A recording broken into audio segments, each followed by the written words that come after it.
ओम श्री परमात्मने नमः। ओम नमः शिवाय।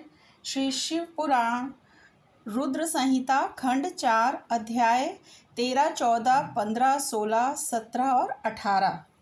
शिवा का अपनी मैल से गणेश को उत्पन्न करके द्वारपाल पद पर नियुक्त करना, गणेश द्वारा शिवजी के रोके जाने पर उनका शिव गणों के साथ भयंकर संग्राम, शिवजी द्वारा गणेश का शिरच्छेदन, कुपित हुई शिवा का शक्तियों को उत्पन्न करना और उनके द्वारा प्रलय मचाया जाना, देवताओं और ऋषियों का स्तवन द्वारा पार्वती को प्रसन्न करना, उनके द्वारा पुत्र को जिलाए जाने की बात कही जाने पर शिवजी की आज्ञानुसार हाथी का सिर लाया जाना और उसे गणेश के धड़ से जोड़कर उन्हें जीवित करना। सूत जी कहते हैं, तारकारी कुमार के उत्तम एवं अद्भुत वृत्तांत को सुनकर नारद जी को बड़ी प्रसन्नता हुई।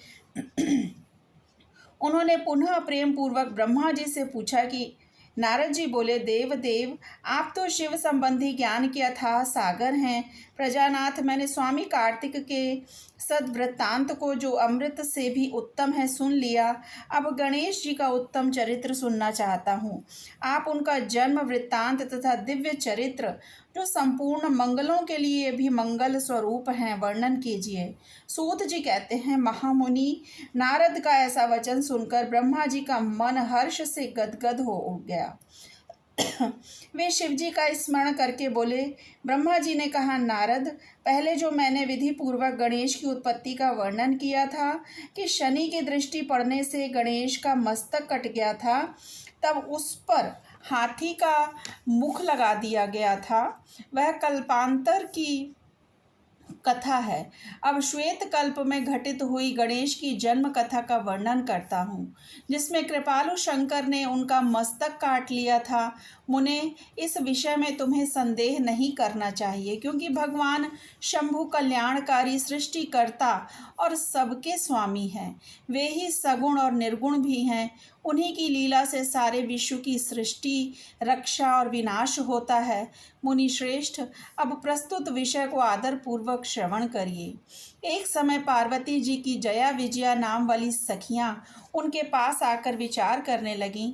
सखी सभी गण रुद्र के ही हैं। नंदी, भृंगी आदि जो हमारे हैं, वे भी शिव के ही आज्ञा पालन में तत्पर रहते हैं। जो असंख्य प्रमथ गण हैं, उनमें भी हमारा कोई नहीं है। वे सभी शिवाज्ञा परायण होकर द्वार पर खड़े रहते हैं। यद्यपि वे सभी हमारे भी हैं, तथापि उनसे हमारा मन नहीं मिलता। अतः पाप रहिते आपको भी हमारे लिए एक गण की रचना करनी चाहिए। ब्रह्मा जी कहते हैं, मुने, जब सखियों ने पार्वती जी से ऐसा सुंदर वचन कहा, तब उन्होंने उसे हितकारक माना और वैसा करने का विचार भी किया। तदंतर किसी समय जब पार्वती जी स्नान कर रही थीं, तब सदाशिव नंदी को डरा धमकाकर घर के भीतर चले आए। शंकर जी को आते देखकर स्नान करती हुई जगत जननी पार्वती उठकर खड़ी हो गईं। उस समय उनको बड़ी लज्जा आई। वे आश्चर्यचकित हो गईं। उस अवसर पर उन्होंने सखियों के वचन को हितकारक तथा सुखप्रद माना। उस समय ऐसी घटना घटित होने पर परमाया परमेश्वरी शिव पत्नी पार्वती ने मन में ऐसा विचार किया कि मेरा कोई एक ऐसा सेवक होना चाहिए जो परम शुभ, कार्य कुशल और मेरी ही आज्ञा में तत्पर रहने वाला हो, उससे तनिक भी विचलित होने वाला ना हो। यूं विचार कर पार्वती देवी ने अपने शरीर की मैल से एक ऐसे चेतन पुरुष का निर्माण किया जो संपूर्ण शुभ लक्षणों से संयुक्त था। उसके सभी अंग सुंदर एवं दोष रहित थे। उसका वह शरीर विशाल, परम शोभायमान और महान बल पराक्रम से संपन्न था। देवी ने उसे अनेक प्रकार के वस्त्र, नाना प्रकार के आभूषण और बहुत सा उत्तम आशीर्वाद देकर कहा कि तुम मेरे पुत्र हो, मेरे अपने ही हो। तुम्हारे समान प्यारा मेरा यहाँ कोई दूसरा नहीं है। पार्वती के ऐसा कहने पर वह पुरुष उन्हें नमस्कार करके बोला। गणेश जी ने कहा कि माँ, आज आपको कौन सा कार्य आन पड़ा है, मैं आपके कथानुसार उसे पूर्ण करूँगा। गणेश के यूं पूछने पर पार्वती जी अपने पुत्र को उत्तर देते हुए बोली। शिवा ने कहा, तात, तुम मेरे पुत्र हो, मेरे अपने हो, अतः तुम मेरी बात सुनो। आज से तुम मेरे द्वारपाल हो जाओ। सतपुत्र, मेरी आज्ञा के बिना कोई भी हठ पूर्वक मेरे महल के भीतर प्रवेश न करने पाए, चाहे वह कहीं से भी आए, कोई भी हो बेटा। यह मैंने तुमसे बिल्कुल सत्य बात कही है। ब्रह्मा जी कहते हैं, मुने, यूँ कहकर पार्वती ने गणेश के हाथ में एक सुदृढ़ छड़ी दे दी। उस समय उनके सुंदर रूप को निहार कर पार्वती हर्षमग्न हो गईं। उन्होंने परम प्रेम पूर्वक अपने पुत्र का मुख चूमा और कृपा परवश हो छाती से लगा लिया। फिर दंडधारी गणराज को अपने द्वार पर स्थापित कर दिया।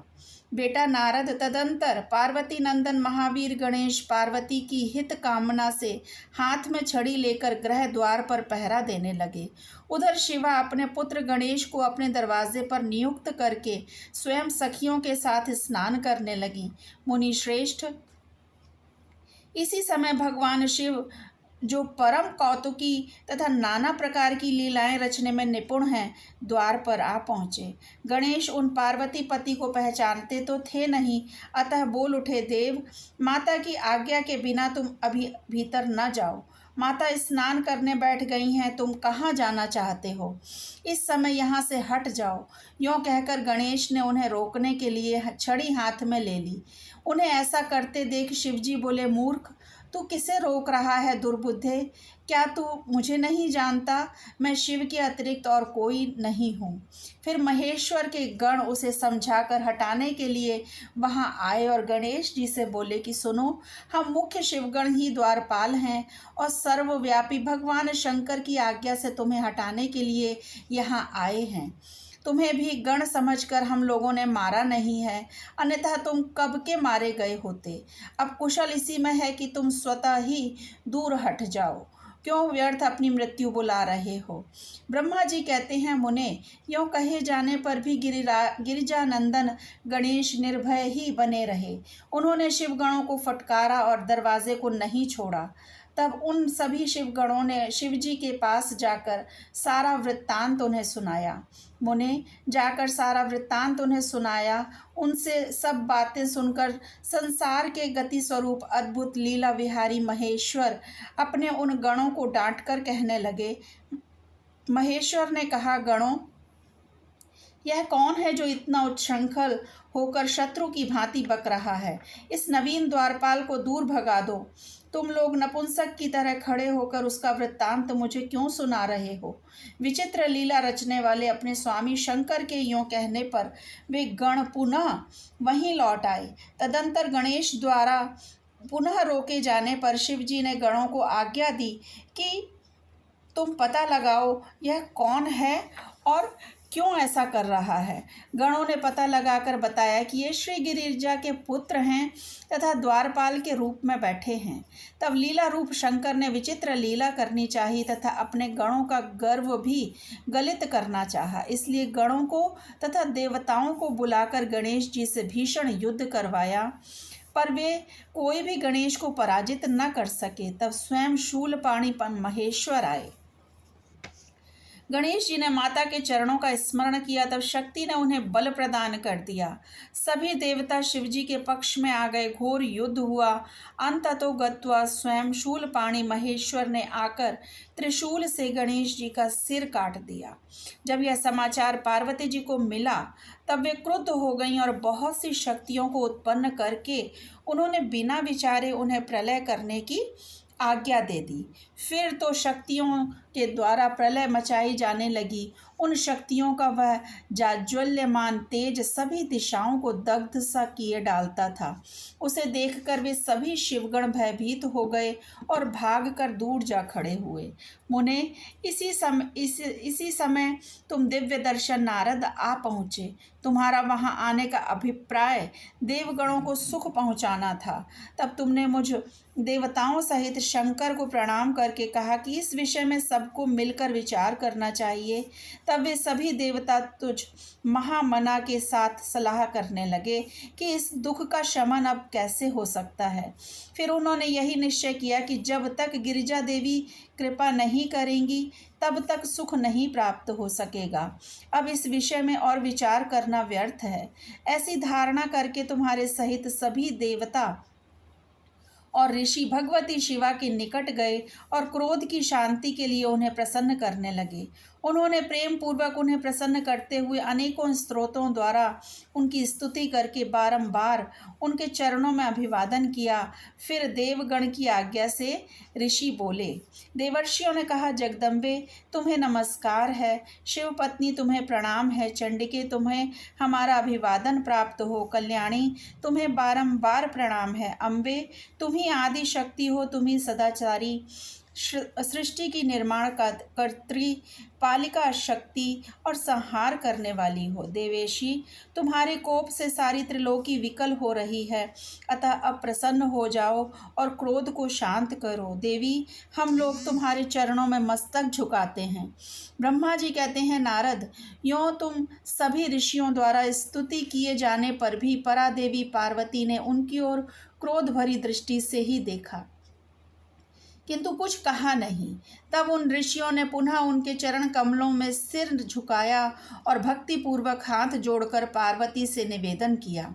ऋषियों ने कहा, देवी अभी संहार होना चाहता है, अतः क्षमा करो, क्षमा करो अंबिके, तुम्हारे स्वामी शिव भी तो यहीं स्थित हैं, तनिक उनकी ओर तो दृष्टिपात करो। हम लोग ये ब्रह्मा विष्णु आदि देवता तथा सारी प्रजा सब तुम्हारे ही हैं और व्याकुल होकर अंजलि बांधे तुम्हारे सामने खड़े हैं।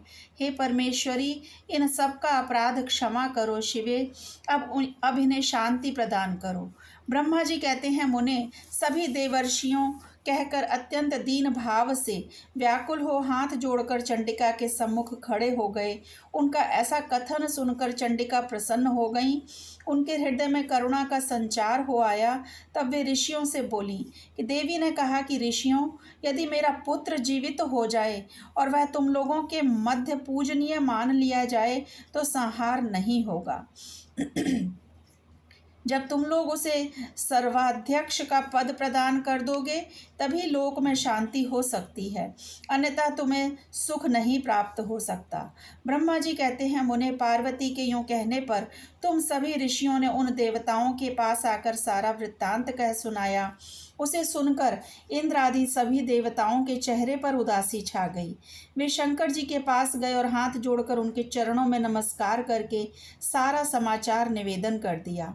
देवताओं का कथन सुनकर शिवजी ने कहा कि ठीक है, जिस प्रकार सारी त्रिलोकी को सुख मिल सके वही करना चाहिए। अतः अब उत्तर दिशा की ओर जाना चाहिए और जो जीव पहले मिले उसका सिर काटकर उस बालक के शरीर पर जोड़ देना चाहिए। ब्रह्मा जी कहते हैं, मुने तदंतर शिवजी की आज्ञा का पालन करने वाले उन देवताओं ने वह सारा कार्य संपन्न किया। उन्होंने उस शिशु शरीर को धो पोंछ कर विधिवत उसकी पूजा की। फिर वे उत्तर दिशा की ओर गए। वहाँ उन्हें पहले पहले एक दांत वाला हाथी मिला। उन्होंने उसका सिर लाकर उस शरीर पर जोड़ दिया। हाथी के उस सिर को संयुक्त कर देने के पश्चात सभी देवताओं ने भगवान शिव आदि को प्रणाम करके कहा कि हम लोगों ने अपना काम पूरा कर दिया, अब जो करना शेष है उसे आप लोग पूर्ण करें। ब्रह्मा जी कहते हैं, तब शिवाज्ञा पालन संबंधिनी देवताओं की बात सुनकर सभी देवों और पार्षदों को महान आनंद हुआ।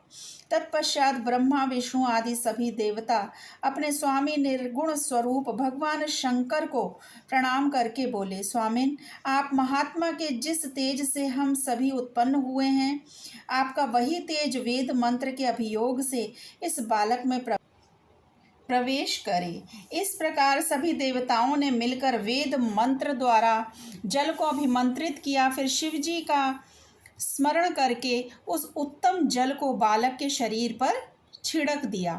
उस जल का स्पर्श होते ही वह बालक शिवेक्षा से शीघ्र ही चेतना युक्त होकर जीवित हो गया और सोए हुए की तरह उठ बैठा।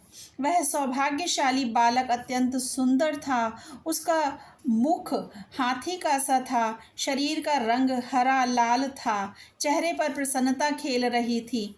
उसकी आकृति कमनीय थी और उसकी सुंदर प्रभा फैल रही थी।